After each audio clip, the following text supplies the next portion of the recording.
thank God you're here. Please. Oh, thank God. Oh, thank God you're here. Help me, I've been shot. What? No, not you! Stay away from me! Please, no! Stay away from me! Please.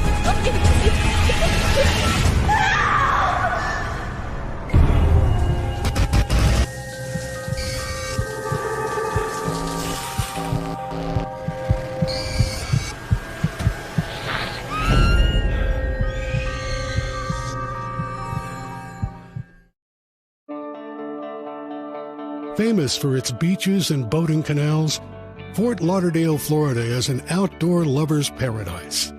And for Connecticut native Christine Kent, there's no place else like it. I moved to Fort Lauderdale about 30 years ago. I had come here on vacation and just fell in love with the area. I saw myself eventually getting married and having a family here and settling down. It's just a beautiful place to live. The outgoing 38-year-old spends her weekdays working at a doctor's office. Dr. Grady's office, this is Christine. Hi, Mr. Hasty, how are you? Good. Uh-huh. I worked in a doctor's office that helped patients with their pain management. Well, how does 2:30 work for you? We had a lot of patients that would come in that were regulars, and some of the patients were really warm and friendly. And it was a pleasure to treat them and help them to feel better. That's so sweet. I look forward to seeing you too. Okay, take care. Bye. Hi, can I help you? I sure hope so. I hurt my back a couple days ago. Normally it gets better on its own, but it's just not this time. Okay. Let me see what I can do. Well, today's your lucky day. We have a cancellation. If you can wait just about a half hour, I can get you in. Hey, that's great. If you can just head over there and fill out these forms, that'd be great. Thank you. You're welcome. All right. When I met Alan Sinclair at the doctor's office, he seemed very nice, just a shy, quiet, kind of boyish personality.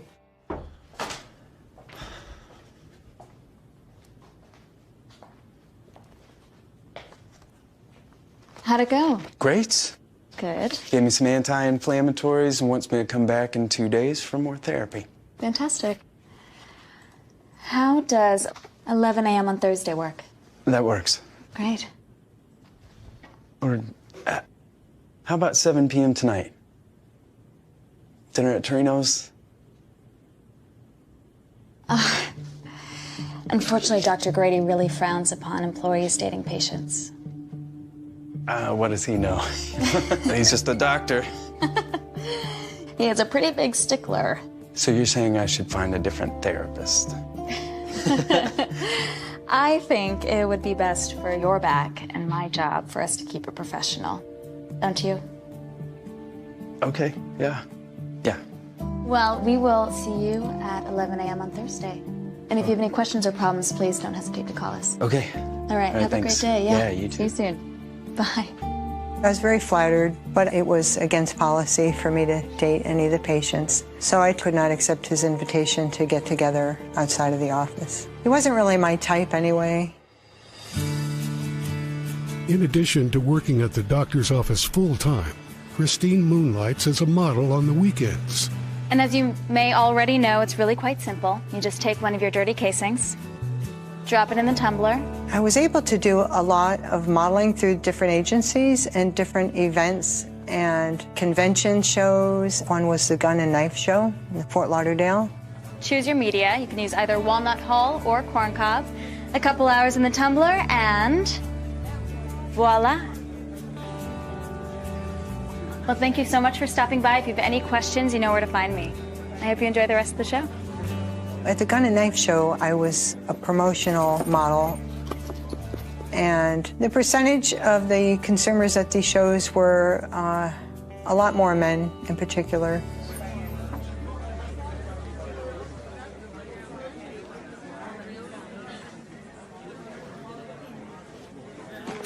Oh, Excuse me. Oh, you're fine, honey. That's my fault. In fact, you can bump into me anytime. I've met you before, haven't I? I do work a lot of gun shows. Yeah, I don't think I forget legs like those. I would often have men just coming up to me to talk with me and hang around the booth just to chat with me and try to work a conversation with me. It made me a little uneasy. I wasn't very comfortable with it. Hey, Alan. Hi. I didn't know you were working this show. Oh, yeah, I am the expert on tumblers. Well, I gotta go, but maybe I'll bump into you somewhere else.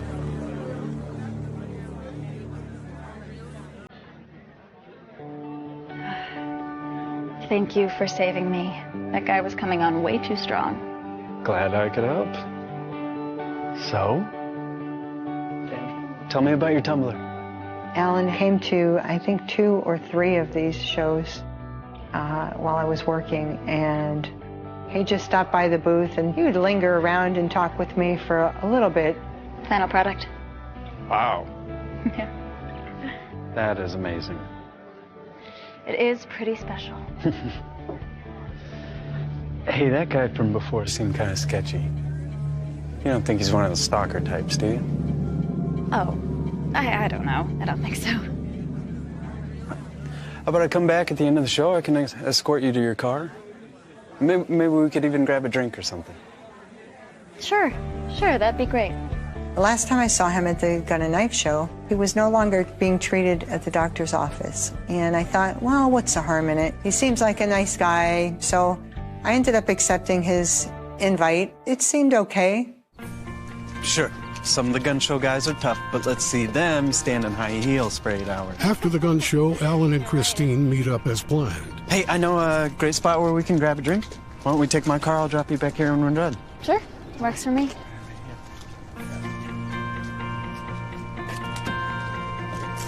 Thank you.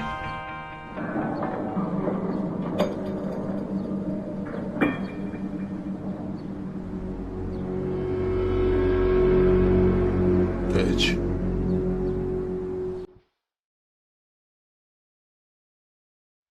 But when they arrive at their destination, Christine realizes that Alan's idea of grabbing drinks is much different from hers.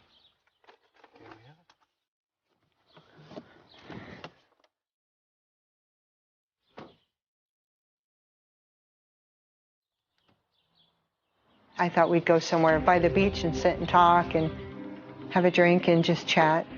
The next thing I know, he planned this whole elaborate date. I thought we were going to a bar. Well, picnic in a park is better than a drink in a noisy bar. And to my surprise, he packed a picnic basket with a blanket, a bottle of wine, some snacks.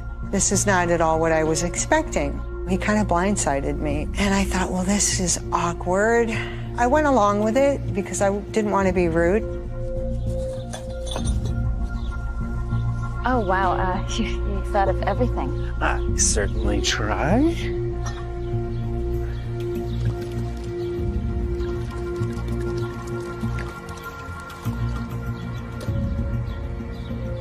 There we go. Thank you. 2 gun show stalkers. Oh. If it wasn't for that guy, we wouldn't be here.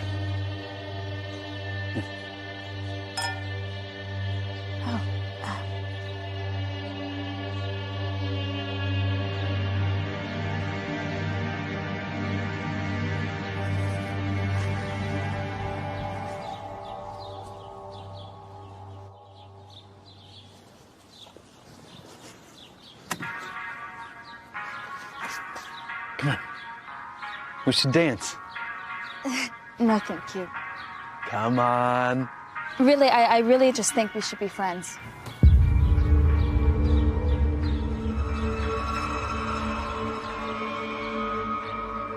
Fine.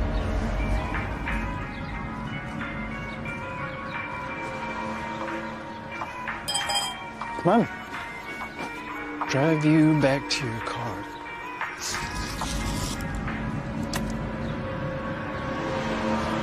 It's almost like a switch had been flipped. He got instantly angry, and he just poured out the wine glasses and started packing up everything.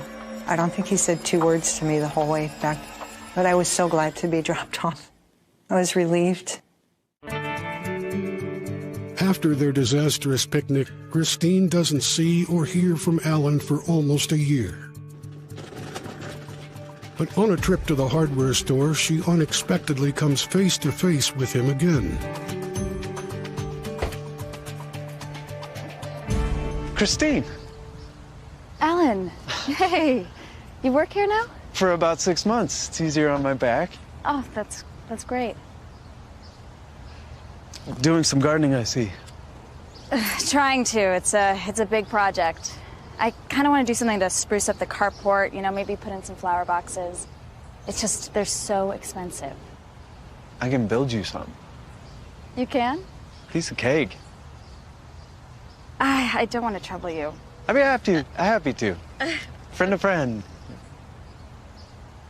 Okay, sure. If I hurt my back, I know who to call. It was really nice of him to offer to lend a hand. He worked in the lumber department, so I figured he was very capable. So I accepted his offer. A few days later, Alan and Christine are working in her garden when Christine's friend Emily drops by for a visit. Hey, Emily. Hey, how are you? Good, how are you? Good, good. Those planters are beautiful. Yeah, my friend Alan built them for me. Oh. Nice to meet you. Hi. Emily? Yeah. You have some serious skills. I'd love to get your help with something like that. I would love some planters like that. I'd be happy to help you. That sounds great. How much would you charge for a couple of hours? Oh, don't worry about it. So you get the friend rate. I was happy that he was willing to help her out. They got together, he helped her with a few things, and they actually ended up dating for 3 months. Several weeks later, a hurricane approaches South Florida, and once again, Alan offers Christine a helping hand. We need to get all your windows boarded up. Do you have hurricane shutters? Oh, no, I don't. Well, we need to get you some. Okay. Did you want to come inside? Yeah, sure. Let me grab my tools. Okay. All right. Thanks. We had several hurricanes that season, and I needed some help getting my house prepared. There was nobody I could really count on or depend on to come help me, so I was so relieved and very grateful for his help. But while a hurricane looms outside, things are about to get stormy inside, too. That's the last of them. Hi. You are a lifesaver. Looks like you could use this. Oh my God, your arm. It's just a scrape. No, it could get infected. Here, 1 sec.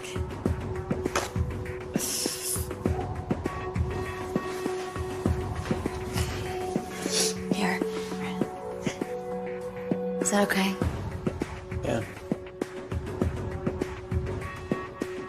Okay. How's that? Good. I didn't have a steady boyfriend per se, but while he was there helping me prepare for the hurricane, a guy that I was dating stopped by to make sure that I was all right. Hey. What's going on here?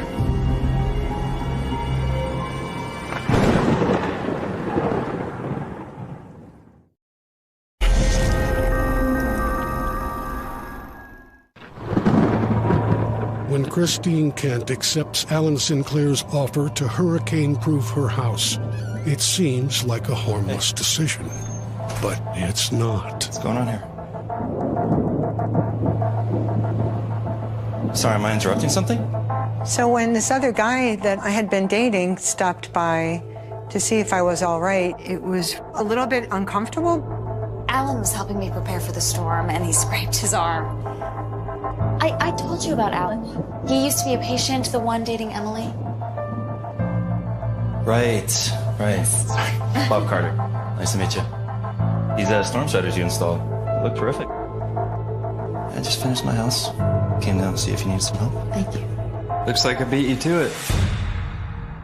Alan seemed a little jealous. He seemed not very happy that somebody else came by to help me. Let me walk you out. Yeah. I'll be right back. At that moment, I felt kind of bad. I didn't want him to get the wrong idea, like I had used him. Alan. Hey. Hey. I can't thank you enough for this. I really couldn't have done it without you. Sure you could have. You could have asked Bob to do it. In fact, if I had known you had a boyfriend, I wouldn't have even stopped by and wasted half a day. You're right. You're right. I really should have asked Bob. But I'm really grateful to have a friend like you.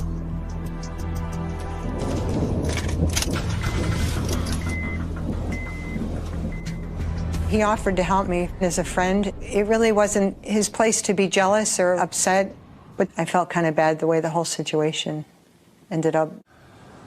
Weeks after Alan's angry departure, Christine bumps into her friend Emily. Christine! Emily, hi! Hey! How are you? I'm good. What's up with you? Oh, not much. You know, the usual. Yeah? How's Alan? I haven't seen him in a while. Alan? Actually, we broke up. Oh, shoot. I'm sorry. No, it's okay. I didn't really see us going anywhere, so... I told him I didn't think we had a future, and, he got really angry and stormed out of the house. What? Yeah, I haven't heard from him since. And then I got a call. Get this. From his mother, asking me to stop calling him. What? Yeah. Alan was in his late 30s, so both my friend and I thought that was really weird that his mother would call her to tell her have no more contact with her son and to leave him alone. It was very, very odd.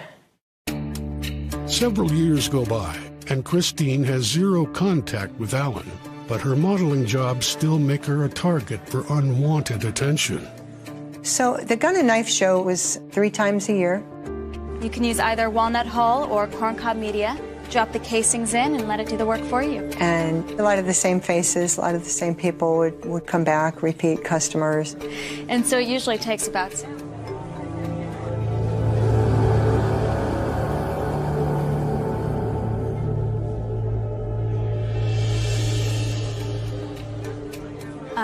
It usually takes about 6 to 8 hours. And if you add polish, you can cut that time in half.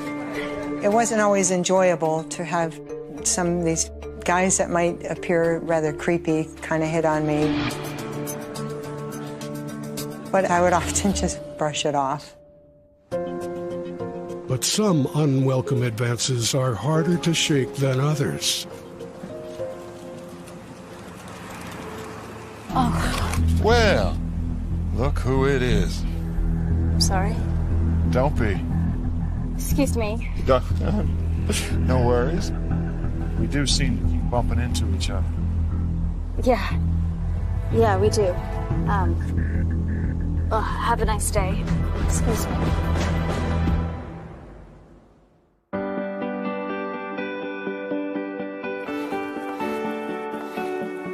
These days, there's only one man Christine is interested in flirting with. Hey. Nice. I was in a good relationship that seemed very promising with a guy that I was very much in love with. We talked about having children, starting a family.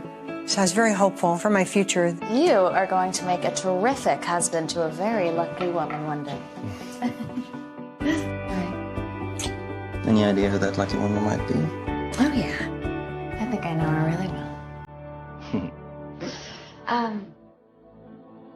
Remember that guy I was telling you about? The creep from the gun show? Aren't they all kind of creepy? I'm serious. I saw him again. At the ATM. So? I think he might be stalking me. Look, aren't you the one that's always telling me that you see these gun show people around town all the time? Yeah. He just stands out because he's extra creepy. It's just a coincidence, okay? Okay. Probably right. Mm-hmm. Want some food? Yes, I'm starving. A few months later, Christine wraps up another modeling gig and heads out into the night. Okay, bye. I'll see you at the show in Miami next month. Drive safe.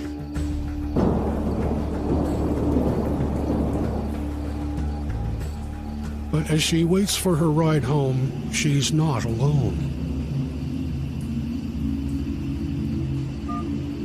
Hey, Chris. I'm running a few minutes behind. I'm so sorry. Be there soon, though. Love you. Bye.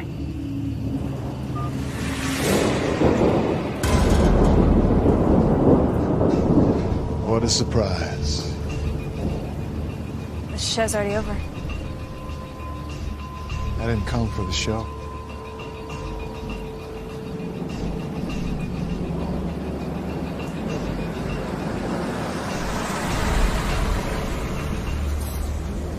Hey. Hey. Sorry I'm late. No, you are just on time. What's wrong? Nothing.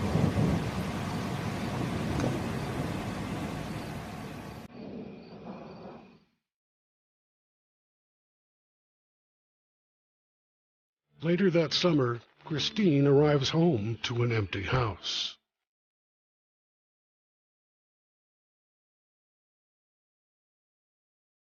I went out for dinner with an old friend and then did my weekly grocery shopping and came back home from the store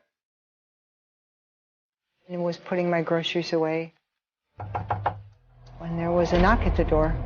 And I thought, well, that's odd. It's 10:30 at night. I'm not expecting anybody. Who could that possibly be?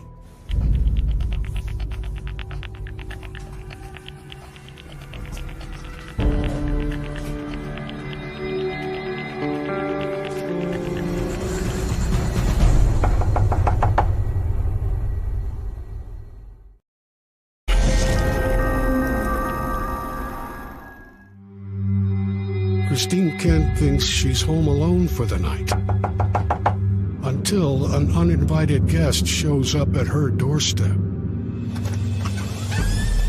Hey. Alan, hi. What are you doing here? I haven't seen you in so long. Well, I was just in the neighborhood. Thought I'd stop by and say hi. Certainly, I don't like somebody dropping by unannounced. It made me a little uncomfortable, but he was a friendly person from my past, a friendly acquaintance who had been helpful, and I was just trying to be polite. How's your back? Still good. I was living out of town for a little bit. Started doing photography. Oh, that's great. I actually just shot this air show. I'd love to show you the photos, if you have a second. Yeah. Yeah, All right. absolutely. Great. All right, I'll grab my laptop. Sure. Okay. I felt it would have been rude of me if I didn't invite him in. I figured, it couldn't take more than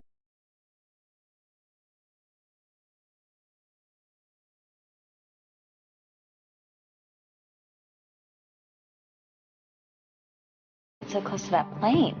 Well, I have a telephoto lens. So it's like... Oh. small. Makes sense. I looked at all of the pictures on the slideshow and complimenting him on every one. They were very well taken. And the slideshows just started to repeat. And at that moment, he stood up abruptly and he said, "Oh, excuse me a moment, I have to get something." Hang on a second, I've got something else to show you.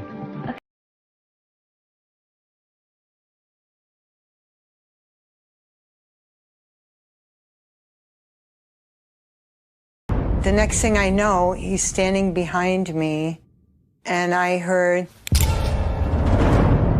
all of a sudden, I had a gun pressed to my head with his right hand. And I was terrified. Don't turn around. Ellen, what are you doing? Put your head down on the sofa. What? Just do it.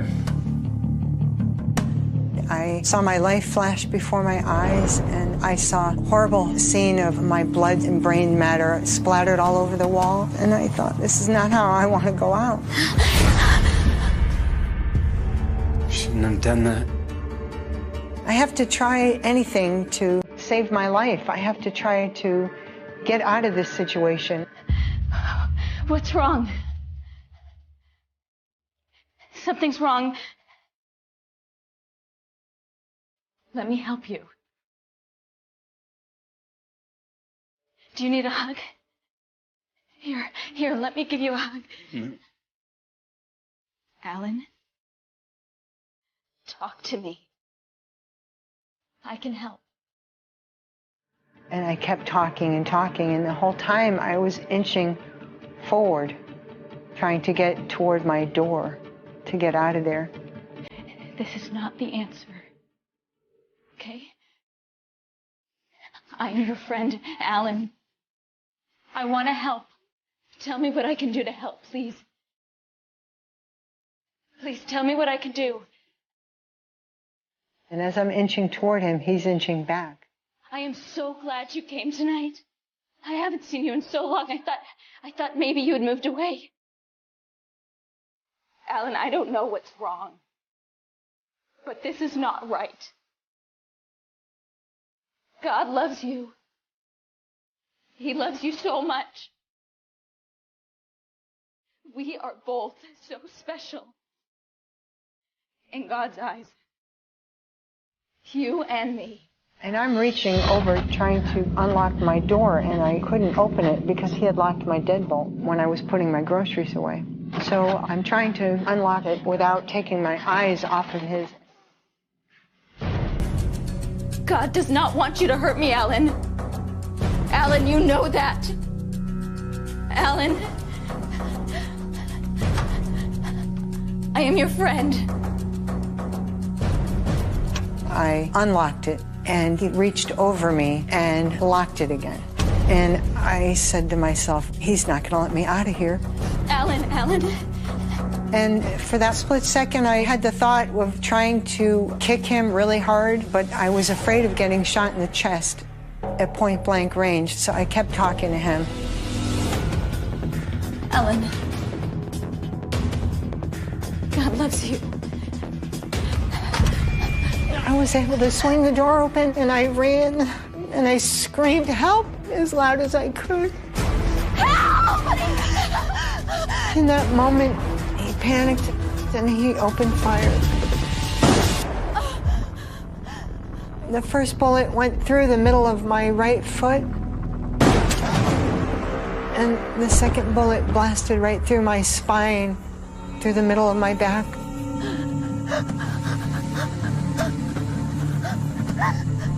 Help! Somebody, please! Help me! No, please! Help me!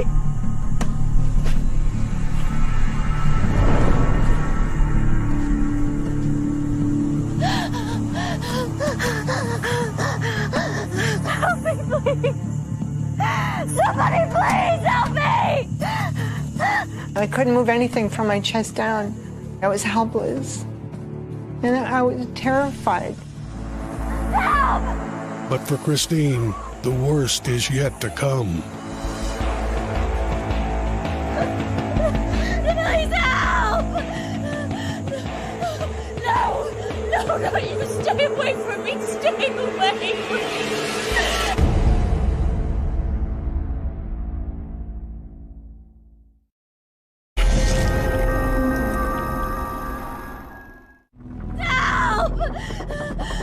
Christine Kent has just been shot twice by her so-called friend, Alan Sinclair. I'm laying in my driveway in disbelief that I've just been shot. I was terrified. I thought to myself, oh, dear God, this can't get any worse. Help me! Help! Please, somebody, please, God, please. But Alan's reign of terror remains far from over. After Christine was shot, the assailant ran back into the house and grabbed his laptop. No!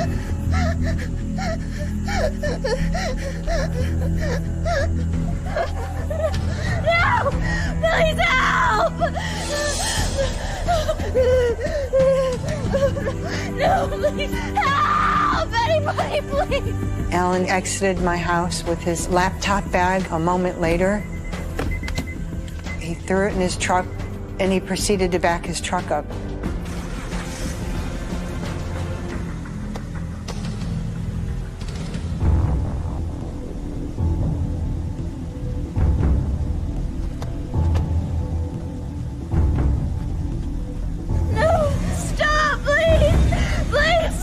Now there's a tire coming straight at me. Help me! Somebody please help me! Please.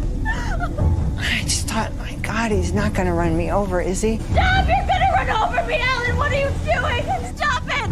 Alan, please, I'm your friend! Oh, you're going to run over me, Alan! Stop! No, please. I'm laying there helpless, unable to move out of the way, and I just prayed to God, God, please help me. No! Please! No!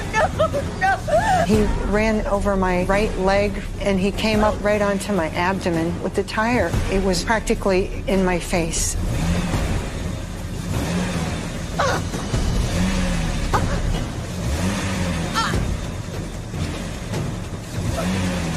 He turned his steering wheel and turned the direction of the tire and went completely off of my body, over the side, over my hip. He was trying to kill me, trying to finish me off.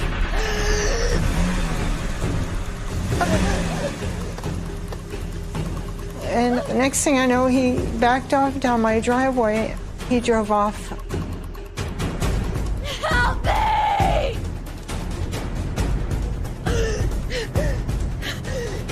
And I started screaming for help as loud as I could. Help me! Please! I could hear a pin drop. Everything was just completely silent.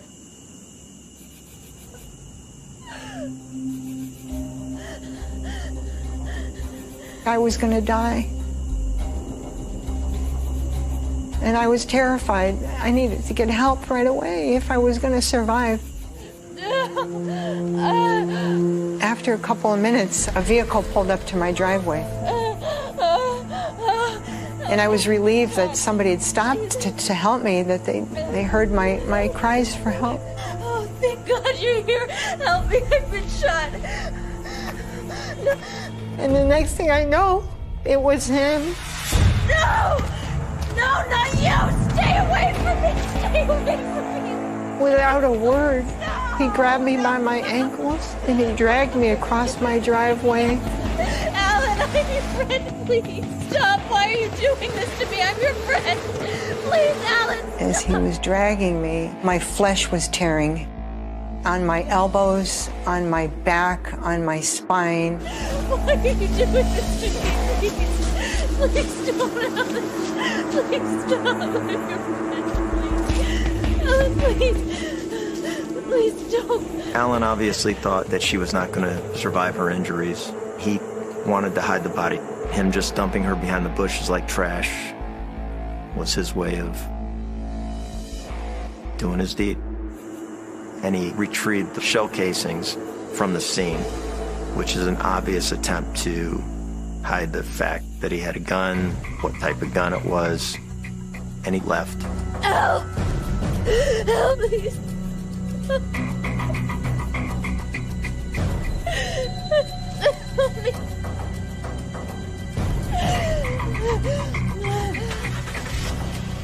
Please!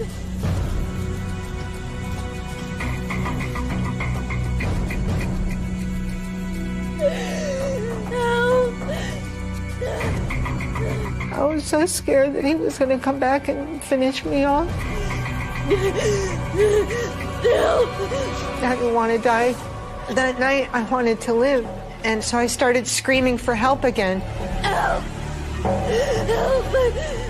Help! Somebody please!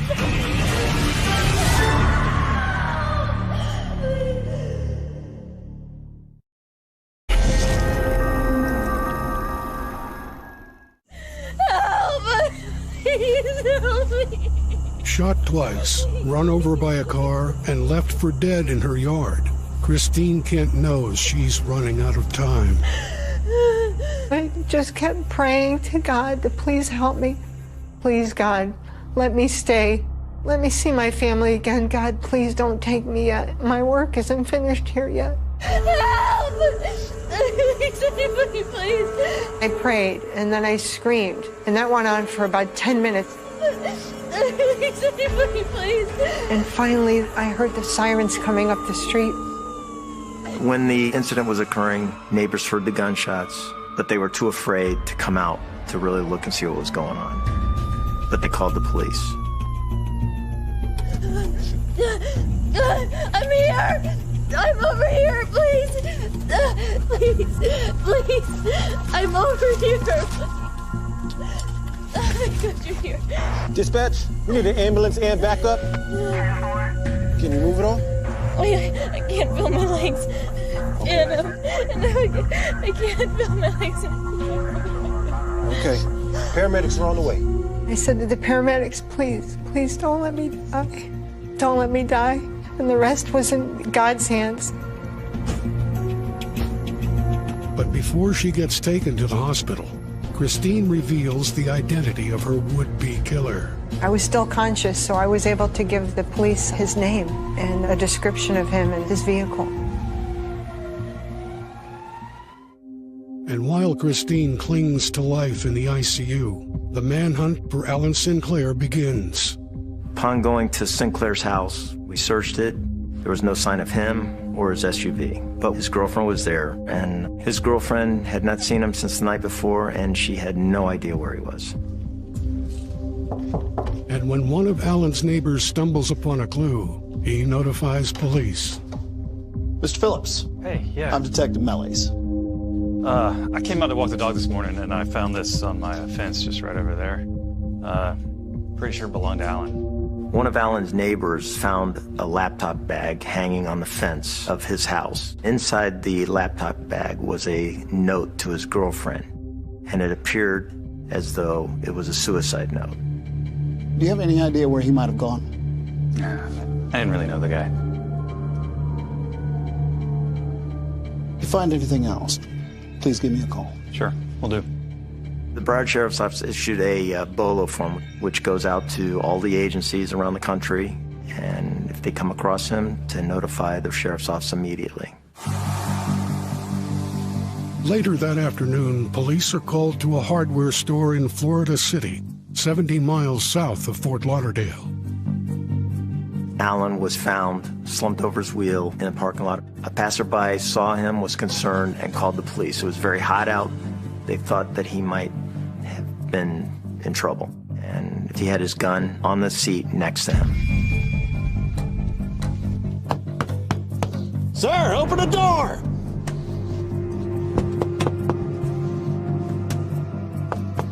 Open the door! Here in South Florida, it gets very hot, especially in the summertime, and you can get temperatures in excess of 100 degrees in cars. It appeared he wanted to commit suicide by sitting in the vehicle, overheating.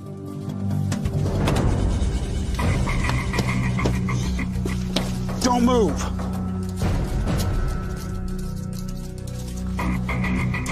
Just let me die.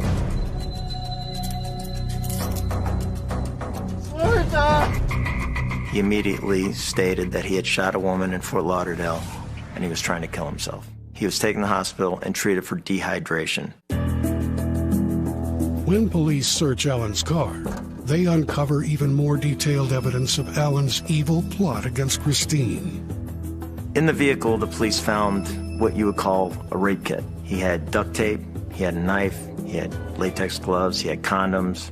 He also had 6 duct fasteners fashioned into handcuffs. It was quite evident that he was going to rape her and kill her.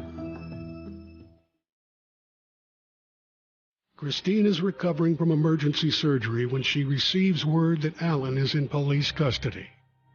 I was told that Alan had been apprehended, and I was so relieved to know that he was caught, because I still felt in fear for my life even while in the hospital.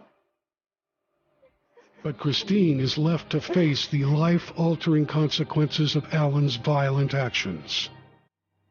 I had my suspicions I wouldn't be able to use my legs, that I was paralyzed, and then the doctors confirmed it. Part of your spinal column was crushed by the bullet, and unfortunately, there's just no way to repair it. I'm sorry.